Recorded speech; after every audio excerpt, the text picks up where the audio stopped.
कितनी हरी और सफेद रंग की पगड़ियां दिखती हैं, कितनी लाल रंग की टोपियां दिखती हैं। हालांकि अखिलेश यादव बात कहते हैं कि मेरा गठबंधन सतरंगी है। ऐसे में अब जयंत चौधरी के लिए बड़ी चुनौती है, क्योंकि ये रैली तय करेगी पश्चिमी उत्तर प्रदेश का सियासी भविष्य।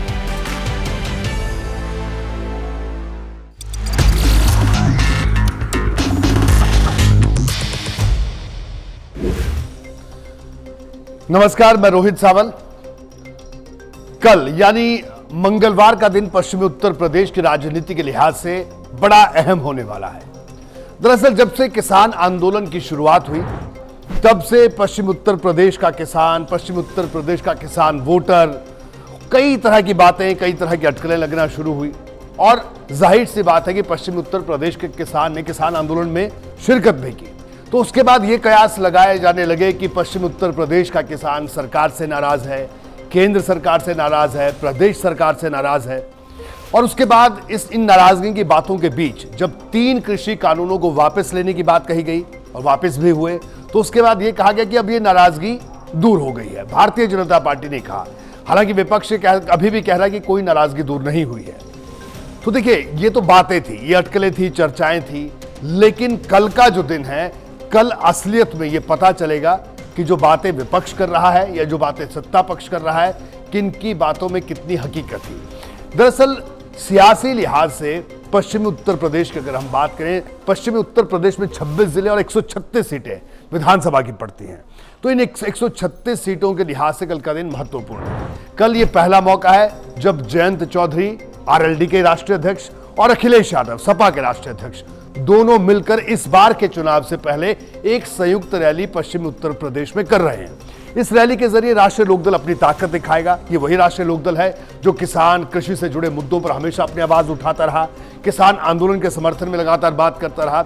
और कुल मिलाकर कल का वो दिन है जब आरएलडी अपनी ताकत का एहसास विपक्षी दलों को ही नहीं बल्कि अखिलेश यादव को भी करवाएगा, समाजवादी पार्टी को भी करवाएगा। वो इसलिए क्योंकि सीट शेयरिंग को लेकर, यानी किन किन सीटों पर कहां-कहां चुनाव किस किस पार्टी को लड़ना है, गठबंधन के सहयोगियों को, वो भी एहसास आरएलडी कल करवाएगा इस रैली के जरिए। ऐसे में आरएलडी पूरे पश्चिमी उत्तर प्रदेश में खूब प्रचार प्रसार इस रैली का किया गया ताकि अच्छी खासी तादाद में यहां पर भीड़ आ सके।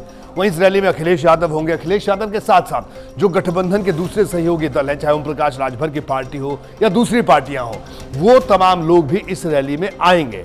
कुल मिलाकर आरएलडी की जितनी कोशिश है कि ये रैली भव्य हो, ताबड़तोड़ हो, जबरदस्त ये रैली हो, तो सपा भी यही चाहती है कि वो पश्चिमी उत्तर प्रदेश, जिस पश्चिमी उत्तर प्रदेश को सपा की सियासत के लिहाज से कभी बहुत ज्यादा फर्टाइल नहीं कहा गया, यानी समाजवादी पार्टी के लिए पश्चिमी उत्तर प्रदेश की सियासी जमीन बहुत ज्यादा उर्वरक नहीं रही है। लेकिन सपा भी इस मिथ को तोड़ना चाहती है और आरएलडी फिर से दिखाना चाहती है कि पश्चिमी उत्तर प्रदेश की राजनीति में, यानी पश्चिमी उत्तर प्रदेश की चौधर में आज भी उसकी उतनी ही सक्रिय भूमिका है जितनी पहले हुआ करती थी। तो ऐसे में भीड़ जुटाने की पूरी कोशिश, और कल की इस रैली में यह देखने वाली बात होगी कि कितनी हरी और सफेद रंग की टोपियां या पगड़ियां दिखती हैं, कितनी लाल रंग की टोपियां दिखती हैं। हालांकि अखिलेश यादव बात कहते हैं कि मेरा गठबंधन सतरंगी है, तमाम रंगों की यहां पर जगह है। लेकिन कल का दिन जयंत चौधरी के लिए, उनकी भविष्य की राजनीति के लिए, भविष्य की राजनीति में इसलिए कह रहा हूं, देखिए 2013 में मुजफ्फरनगर दंगे हुए। उन दंगों के बाद पश्चिमी उत्तर प्रदेश की सियासत हमेशा के लिए बदल गई। उसके बाद 2014 का लोकसभा चुनाव हुआ, भारतीय जनता पार्टी ने एक तरह से क्लीन स्वीप वहां पर किया। फिर उसके बाद 17 का विधानसभा चुनाव हुआ, फिर से भारतीय जनता पार्टी ने वहां पर क्लीन स्वीप किया एक तरह से, लगभग। और फिर उसके बाद 19 के चुनाव की अगर बात करें तो 19 के चुनाव में भी पश्चिमी उत्तर प्रदेश में अच्छा प्रदर्शन भारतीय जनता पार्टी ने किया, अगर मुरादाबाद मंडल को अगर छोड़ दिया जाए। तो ऐसे में अब जयंत चौधरी के लिए बड़ी चुनौती है, क्योंकि अब पार्टी का दारोमदार उनके ऊपर है।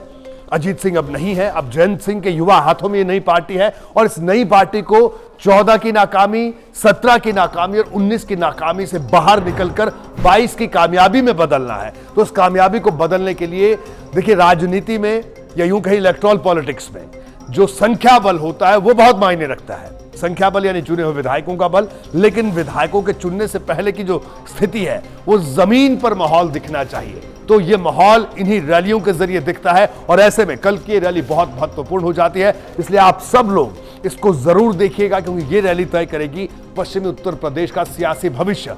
पॉइंट असल में ये है कि इस रैली के जरिए यह भी तय हो जाएगा जो दावे विपक्ष कर रहा था अब तक कि हम लोग पश्चिमी उत्तर प्रदेश में किसानों में नाराजगी है, किसान विपक्ष के साथ लामबंद है।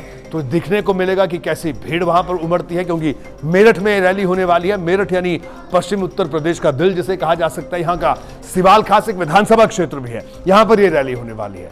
तो ऐसे में पॉइंट यह है कि इस रैली के जरिए गठबंधन की मजबूती, गठबंधन की पश्चिम उत्तर प्रदेश में धमक दिखाने की कोशिश है। वहीं दूसरी तरफ राष्ट्रीय लोकदल अपनी मौजूदगी पश्चिमी उत्तर प्रदेश में दिखाने की कोशिश करेगा और यह बताने की कोशिश करेगा कि पश्चिमी उत्तर प्रदेश की चौधर पर असली हक राष्ट्रीय लोकदल का है। तो ऐसे में यह कल की रैली बेहद महत्वपूर्ण हो जाती है। नमस्कार।